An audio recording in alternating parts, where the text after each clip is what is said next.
ఆరోపణ చేశారంటే టీడీపీ జనసేన నాయకులు ముడుపులు తీసుకొని పార్థసారథికి ప్రచారం చేస్తున్నారు, లేకపోతే పార్థసారథిని ఆదరణలో ఆదరించే వారే లేరు అంటున్నారు. మీరు ఏం సమాధానం చెప్తారు? పాపం ఏమి చెప్పాలో తెలియక ఆయన పిచ్చి పిచ్చిగా మాట్లాడుతూ ఉన్నాడు. ఆయన హాస్పిటల్ చూపించడా ఎవరన్నా?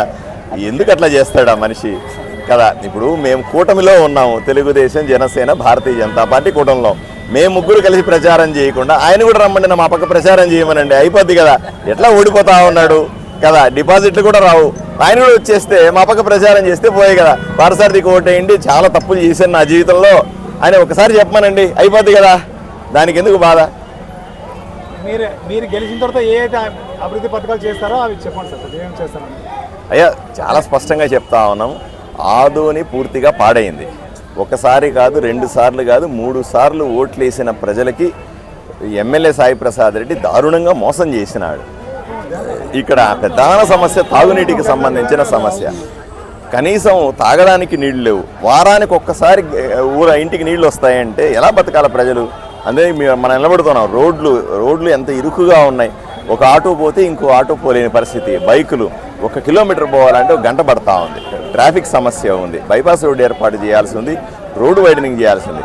డ్రైనేజ్ సమస్యలు విపరీతంగా, రోడ్ల మీదకి డ్రైనేజ్ వచ్చి దుర్వాసన, ఆరోగ్యం పాడయ్యే పరిస్థితి. అందుకే మీరు హాస్పిటల్కి వెళ్ళండి.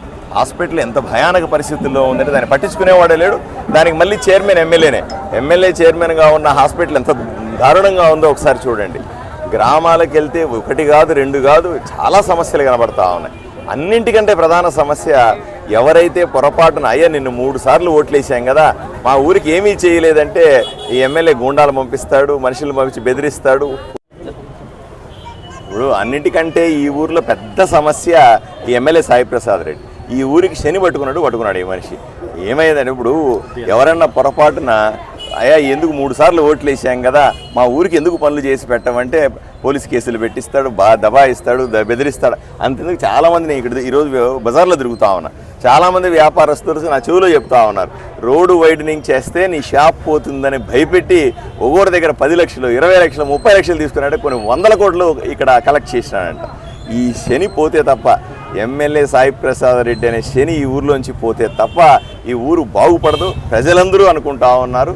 ఈ రకమైన సమస్యలే మాకు ఎక్కువ కనబడతా ఉన్నాయి. అంటే గెలిస్తే తాము ఆదోనికి ఏం చేస్తారో, విధి విధానాలు ఏమిటో చెప్పకుండా కేవలం ఎమ్మెల్యేని వ్యక్తిగత దూషణలు చేస్తూ, ఆరోపణలు చేస్తూ ప్రజల్లో గొడవలు పెట్టే విధంగా మాట్లాడుతున్నారు. మాకు ఇంకేం పని లేదండి, వ్యక్తిగత దూషణలు ఏడ చేస్తా ఉన్నాం. మేము ఆయన చేసిన తప్పుడు పనులు చెప్తున్నాం.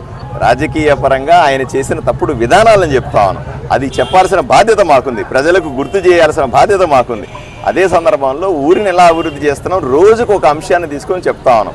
ఎమ్మెల్యే చేసినట్టు దురాగతాల నుంచి ఓ పక్క చెప్తూనే ఈ ఊరిని ఎలా అభివృద్ధి చేస్తామని ప్రతిరోజు చెప్తాం. అంతెందుకు నిన్న మా కేంద్ర మంత్రి రాజ్నాథ్ సింగ్ గారు కూడా వచ్చి చెప్పారు స్పష్టంగా, భారతీయ జనతా పార్టీకి ఓటేయండి, డాక్టర్ పార్థసారథిని గెలిపిస్తే ఆదోనిని అభివృద్ధి చేసే బాధ్యత కేంద్ర ప్రభుత్వం తీసుకుంటుందని చాలా స్పష్టంగా చెప్పారు. ఇంతకు మించి ఏం చెప్పాలి? డెఫినెట్గా ఆదోనిని ఈ ఎన్నికలు మాత్రం చాలా స్పష్టంగా ఉన్నాయి. ఈ ఎన్నికల్లో ఒకే సింగిల్ పాయింట్ ఎజెండా మీద పనిచేస్తూ ఉన్నాం. ఈరోజు ఎన్నికల్లో ఒకే సింగిల్ పాయింట్ ఎజెండా మీద ఓటైపోతున్నారు ప్రజలు. ఆదోనిని కాపాడుకోవాలన్నా లేదా ఆదోనిని ఎమ్మెల్యే సాయి ప్రసాద్ రెడ్డికి వదిలేయాలన్నా అని ఒకే సింగిల్ పాయింట్ ఎజెండా మీద ఈసారి ఎలక్షన్లకు పోతా ఉన్నాం.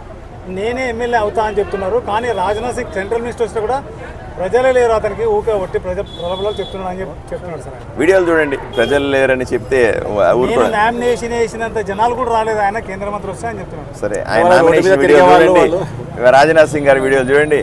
ఆయన నామినేషన్ వేసిన రోజు మనిషికి 500 రూపాయలు ఇచ్చి మందు పోసి బిర్యానీ పోస్తే కూడా ఆడికాడికి వచ్చినారు ఆ మనిషి దగ్గరికి. మాకు స్వచ్ఛందంగా వచ్చిన చాలు, మేము ₹1 ఖర్చు పెట్టకుండా స్వచ్ఛందంగా ప్రజలు ఉవ్వెత్తున ఎగిసి పడినారు. ఒకసారి వీడియోలు చూసుకోమని చెప్పండి. కళ్ళు దెబ్బతినుంటే మీరు ఎవరైనా అద్దాలు కొనియండి, ఆయనకి మాకేం ఇబ్బంది ఏం లేదు, లేకపోతే మా దగ్గర నుంచి అద్దాలు స్పాన్సర్ చేస్తాం. కరెక్ట్గా వీడియోలు చూస్తే ఎక్కడ జనాలు ఎక్కువ ఉన్నారో తెలుస్తుంది. అంటే డెంటల్ డాక్టర్, మెంటల్ డాక్టర్ అంటున్నాడు సార్ ఆయన. సరే సార్, ఇప్పుడు నాకు నిజంగా నేను డెంటల్ డాక్టర్ని. ఈ ఊరికి వచ్చిన తర్వాత ఈ ఎమ్మెల్యే చేసే పనులు చూసి నాకు నిజంగా మెంటల్ ఎక్కుతా ఉంది. నాకు కాదు, ఊర్లో అందరికీ మెంటల్ ఎక్కుతా ఉంది. ఆయన్ని పంపిస్తే తప్ప మా మెంటల్ తగ్గేలాగా లేదు.